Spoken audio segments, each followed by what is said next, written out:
Viewers, இன்னைக்கான வீடியோவில் என்ன நடக்குதுன்னு பார்க்குறதுக்கு முன்னாடி என்னோட சேனலை ஃபஸ்ட் டைம் பார்க்குறீங்கன்னா லைக் அண்ட் ஷேர் பண்ணுங்கள், மறக்காமல் கொஞ்சம் சப்போர்ட் பண்ணுங்கள். வாங்க வீடியோக்குள்ளே போகலாம். வீடியோ பார்த்தீங்கன்னா ரொம்பவே விறுவிறுப்பாக போயிட்டுருக்கு. இந்த பக்கம் ரொம்பவே பதட்டத்தோடு பார்த்தீங்கன்னா நம்ம சாமுண்டீஸ்வரி நம்ம ரோகிணியை பார்க்கறதுக்காக வராங்க. அந்த இடத்துல பார்த்தீங்கன்னா ரோகிணிக்கு என்ன ஆகுச்சோ ஏதாச்சோ அப்படின்னு சொல்லிட்டு நம்ம சாமுண்டீஸ்வரி ஆப்ரேஷன் தேட்டருக்குள்ளேயே வந்துடுறாங்க. வந்தது டாக்டர் கேட்குறாங்க, உங்களை யார் இது உள்ளே விட்டது, நீங்கள் எதுக்கு இது உள்ளே வந்தீங்க அப்படின்னு சொல்லிட்டு நம்ம டாக்டர் ரொம்பவே கோபப்பட்டு பேசுகிறாங்க. அப்போ நம்ம சாமுண்டீஸ்வரி சொல்கிறாங்க, கொஞ்சம் புரிஞ்சுக்கங்க, நான் என்ன பேச வரேன்றதை நீங்கள் புரிஞ்சுக்கங்க அப்படின்னு சொல்லிட்டு நம்ம சாமுண்டீஸ்வரி, இவ என்னோட பொண்ணு தான், இவ வந்து எனக்காக தான் இந்த குழந்தைய கலைக்கிறதுக்காக இந்த இடத்துக்கு வந்திருக்கா அப்படின்னு சொல்லும் போது, ஆமாம் உங்களை பற்றி தான் சொன்னாங்க, ஆனால் வந்து உங்களுக்கு ஏதோ ஆபத்து இருக்குதுன்னு சொன்னாங்களே அப்படின்னும் போது, அதெல்லாம் பொய்ங்க, என்னை வந்து ஒருத்தவங்க நம்ப வச்சு ஏமாற்றிட்டாங்க, அதனால தான் இந்த முடிவை அவள் எடுத்திருக்கா அப்படின்னு சொல்லும்போது, நல்ல வேலைங்க நீங்கள் வந்தீங்க, இன்னும் ஒரு 10 நிமிஷம் கழித்து வந்திருந்தீங்கன்னா கண்டிப்பாக நான் அபார்ட் பண்ணியிருப்பேன் அப்படின்னு சொல்லிட்டு நம்ம டாக்டர் வந்து நம்ம சாமுண்டீஸ்வரி கிட்ட சொல்லிகிட்டே இருக்கும்போது நம்ம சாமுண்டீஸ்வரிக்கு ஒரே பதட்டமாகிடுது. நல்ல வேலை கடவுள் இருக்காரு அப்படின்னு சொல்லிட்டு அந்த பக்கம் வந்து நம்ம ரோகிணி கிட்ட பேசலாமான்னு சொல்லிட்டு கேட்குறாங்க. அப்போ தான் நம்ம ரோகிணி வந்து கண் விழிச்சு பார்க்குறாங்க. என்ன டாக்டர், எனக்கு அது முடிஞ்சிருச்சா அப்படின்னு கேட்கும்போது, அப்படிலாம் உனக்கு எதுவும் முடியலம்மா, கடவுள் இருக்காரு, உங்கள் அம்மாவே வந்துட்டாங்க, உங்கள் அம்மா கிட்ட கேட்டுக்க அப்படின்னு சொல்லிட்டு அந்த இடத்த விட்டு டாக்டருமே போயிடுறாங்க. அப்போ தான் நம்ம சாமுண்டீஸ்வரி சொல்கிறாங்க, எனக்காக நீ உயிரையே கொடுக்க துணிஞ்சிட்டியே ரோகிணி அப்படின்னும் போது, ஆமாம்மா நீங்கள் தான் எங்களுக்கு முக்கியம், இத்தனை நாள் எங்களை எவ்வளோ கஷ்டப்பட்டு வளர்த்துருப்பீங்க, உங்களுக்கு எதனா ஒன்றுனா நாங்கள் சும்மா பார்த்துட்டு இருந்துருவோமா, என் குழந்தையால் தான் உங்கள் உயிருக்கு ஆபத்துனா அந்த குழந்தை எனக்கு வேண்டான்னு நான் முடிவு எடுத்துட்டேன், அதனால தான் நான் இப்படி ஒரு முடிவு எடுத்தேன். அதுவும் இல்லாமல் குழந்தைன்றது எவ்வளோ வேணால் பெற்றுக்கலாம், ஆனால் அம்மான்றது ஒன்று மட்டும்தானே, அந்த அம்மா போயிட்டா எனக்கு யார் இருப்பாங்க அப்படின்னு சொல்லிட்டு ரொம்பவே சென்டிமெண்ட்டாக நம்ம ரோகிணி நம்ம சாமுண்டீஸ்வரி கிட்ட பேசுகிறாங்க. இதெல்லாம் கேட்டுட்டு, என் தங்கமே, எனக்காக உயிரை கொடுத்த நீ வந்து உனக்காக நான் என்ன செய்ய போகிறேன்னு எனக்கு தெரியலையே, நான் வந்து உன்னோட வளகாப்பை ரொம்ப வந்து பிராண்டாக நடத்த போகிறேன், இனி வந்து இந்த குழந்தை மட்டும் என் கையில் கிடச்சிதுன்னா கண்டிப்பாக என் பேர குழந்தையோ இல்லை பேத்தியோ அது எவ்வளோ அழகாக நான் வளர்க்குறேன்னு மட்டும் நீ பாரு ரோகிணி அப்படின்னு சொல்லிட்டு நம்ம சாமுண்டீஸ்வரி ரோகிணி கிட்ட சொல்லி ரொம்பவே சந்தோஷப்பட்டு இருக்காங்க. இதெல்லாம் பார்த்துட்டு கார்த்தி ரொம்பவே சந்தோஷப்பட்டுட்டு இருக்காங்க. அப்போ தான் மயில் சொல்கிறாங்க, ரோகிணி இந்த மாதிரி அத்தையை அந்த சிவனடி பையன் தான் இந்த மாதிரி சொல்லி ஏமாத்திருக்கான், அதுவும் யார் மூலயமா, ஜோசியர் மூலயமா சொல்லி இந்த மாதிரி வேலையெல்லாம் அவன் தான் ரோகிணி பார்த்துட்டு இருக்கான், அதனால தான் இந்த அளவுக்கு வந்து நடந்துருச்சு, நல்ல வெள்ள ரோகிணி கடவுள் இருக்காரு, உன்னை காப்பாற்றிட்டாரு, அது வரைக்கும் எனக்கு சந்தோஷம் அப்படின்னு சொல்லிட்டு நம்ம மயிலும் ஒரு பக்கம் சந்தோஷப்பட, இந்த பக்கம் ரோகிணி பார்த்தீங்கன்னா நம்ம கார்த்திகிட்ட கையெடுத்து கும்பிடுறாங்க.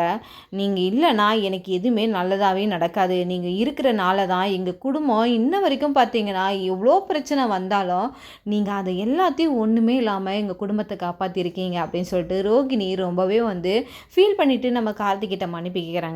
கார்த்தி சொல்கிறாங்க, என்னங்க என்னை போய் நீங்கள் வேறு ஆளை பிரித்து பார்க்குறீங்க, நீங்களும் எங்களோட குடும்பம் தான், ரேவதி என்னை கல்யாணம் பண்ணிக்கிட்டானா அப்போ நீங்கள் எல்லாருமே என்னோட குடும்பம் தானே, நான் அப்படி நினச்சி தான் ஒரு விஷயத்தையும் நான் செய்கிறேன், அதுவும் இல்லாமல் என் குடும்பத்துக்கு எந்த ஒரு ஆபத்தும் வர விட மாட்டேன் நான் அப்படின்னு சொல்லிட்டு நம்ம கார்த்தி நம்ம ரோகிணி கிட்ட சொல்லிட்டு இருக்காங்க.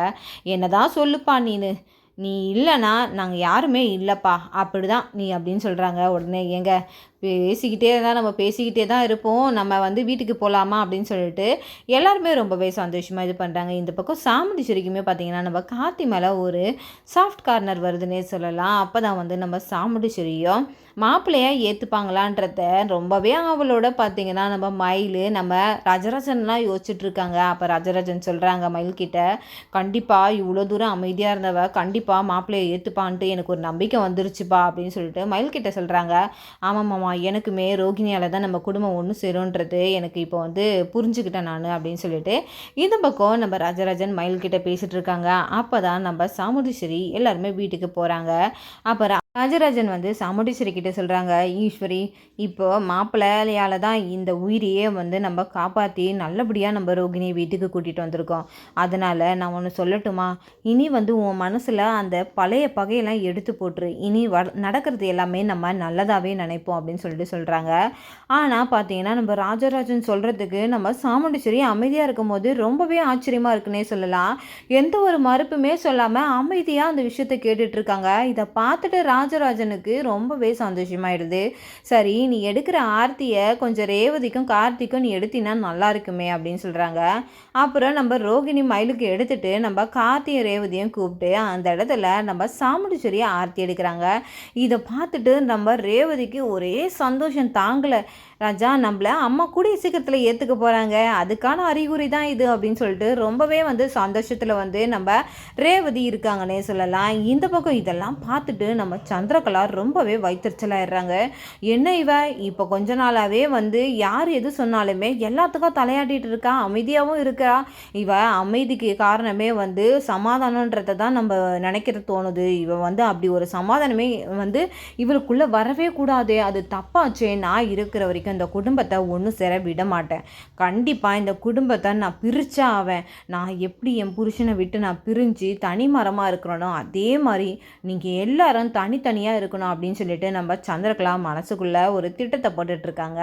இந்த பக்கம் பார்த்தீங்கன்னா நம்ம சந்திரகலா உடனே அதே ஸ்பாட்டில் நம்ம சிவனாண்டிக்கு கால் பண்ணுறாங்க. ஏங்க, நம்ம போட்ட திட்டம்லாம் அந்த கார்த்தி பையன் ஒன்றும் இல்லாமல் ஆக்கிட்டான் அப்படின்னு சொல்லும் போது, என்ன சந்திரா சொல்கிற அப்படின்னும் போது, ஆமாம், இவன் இந்த ஜோசியரை கூப்பிட்டு வேற ஒரு அம்மா மூலயமா அந்த ஜோசி எதுவை கொடுத்து அவங்களோட ஜாதகம் எப்படி இருக்குன்னு கேட்க சொல்லி இந்த மாதிரிலாம் அவங்க வாயாலே உண்மையை வர வச்சிட்டான். அந்த ஜோசியரும் நீங்கள் தான் பண்ணீங்க அப்படின்னு சொல்லிட்டாங்க.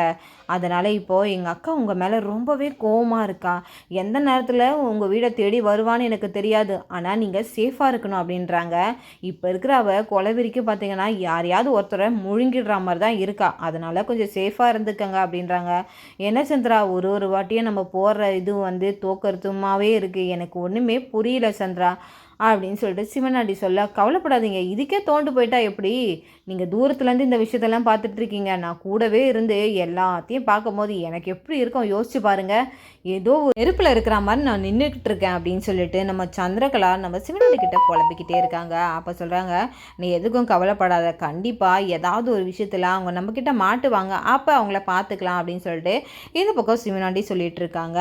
அப்போ தான் நம்ம சந்திரகலா சாமுண்டீஸ்வரி கிட்ட போய் பேசுகிறாங்க. அக்கா, நீ என்னக்கா விட்டா அவனை வீட்டில் மாப்பிள்ளையாக ஏற்றுப்ப போல, அப்படி தான் இருக்குது நிலமை போகிற போக்க பார்த்தா அப்படின்னு சொல்லும்போது, அவன் செஞ்ச துரோகத்தெல்லாம் நீ மறந்துட்டியாக்கா அப்படின்னு சொல்லிட்டு இந்த பக்கம் நம்ம சாமுண்டீஸ்வரி கிட்ட சந்திரகலா சொல்லிகிட்டே இருக்காங்க. அப்போ சாமுண்டீஸ்வரி சொல்கிறாங்க, இப்போதைக்கு நீ எதுவுமே பேசாத, இப்போ என் பொண்ணு உயிர் பிழைச்சி வந்ததே பெரிய விஷயம், எனக்காக அவள் எந்த அளவுக்கு போயிட்டா பார்த்தியா, எனக்கு அதை நினச்சாதான் ரொம்பவே வருத்தமாக இருக்குது. என் பொண்ணை இந்த அளவுக்கு நான் ஆளாக்கிட்டேனேன்னு சொல்லிட்டு நினைக்கும் போது எனக்கு ரொம்பவே ஒரு மாதிரி உறுத்தலாகவே இருக்குது அப்படின்னு சொல்லிட்டு நம்ம சாமுண்டீஸ்வரி அதை பற்றி நினச்சிக்கிட்டு ரொம்பவே சந்திரகலா கிட்டே சொல்லிகிட்டே இருக்கும்போது நம்ம சாமுண்டீஸ்வரி அந்த இடத்த விட்டு அதுக்கப்புறம் போயிடுறாங்க. இந்த பக்கம் பார்த்தீங்கன்னா நம்ம கார்த்தியும் மயிலும் வராங்க. அப்போ நம்ம சந்திரகலாவை பார்த்துட்டு, என்ன சின்னத்தை, நீங்கள் எவ்வளோ திட்டம் போடுறீங்க, ஆனால் உங்களால் ஒன்றுமே பண்ண முடியல, அதெல்லாம் பார்க்கும்போது எனக்கே பாவமாக இருக்குது அப்படின்னு சொல்லிட்டு நம்ம கார்த்தியும் நம்ம மயிலும் சொல்லும் போது, ஏண்டா என்ன நக்கலா உங்களுக்கு அப்படின்னு சொல்லிட்டு சந்திரகலா கேட்குறாங்க.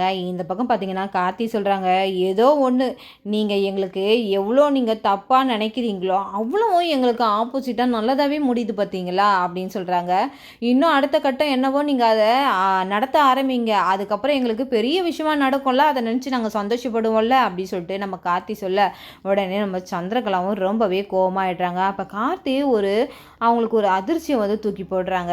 என்ன சொல்கிறாங்கன்னா, இனி ரோகிணிக்கோ இந்த குடும்பத்துக்கோ உங்களால் ஏதாவது ஒரு பிரச்சனை ஏற்பட்டதுன்னா கண்டிப்பாக நான் சும்மா இருக்க மாட்டேன், அதுவும் இல்லாமல் இப்போ நீங்கள் பண்ணதுக்கெல்லாம் என்கிட்ட எவிடன்ஸ் இருக்குது அப்படின்னு சொல்லிட்டு ஒரு குண்டு தூக்கி போட்டோன்னே நம்ம சந்திரகலாவுக்கு ஒரு அதிர்ச்சி ஆயிடுதுன்னே சொல்லலாம். அந்த எவிடன்ஸை மட்டும் நான் இப்போ உங்கள் அக்கா கிட்ட காட்டினேன்னு நினச்சிக்கிங்களேன், கண்டிப்பாக அந்த வீட்டில் நீங்கள் இருக்க மாட்டீங்கன்னு சொல்லிட்டு நம்ம சந்திரகலாவை கார்த்தி மிரட்ட ஆரம்பிச்சிடுறாங்க. இதோட பார்த்தீங்கன்னா இந்த வீடியோ முடியுது. நாளைக்கான வீடியோவில் என்ன நடக்குதுன்னு பார்க்குறதுக்கு முன்னாடி என்னோட ரிவ்யூ உங்களுக்கு பிடிச்சிருந்தா மறக்காமல் உங்களோட கமெண்ட்களை என்னோட கமெண்ட் பாக்ஸில் தெரிவிங்க. வீடியோ பார்த்துட்டு இருக்கவங்க எல்லாருமே என்னோட சேனலுக்கு சப்போர்ட் பண்ணுங்கள். தேங்க்யூ.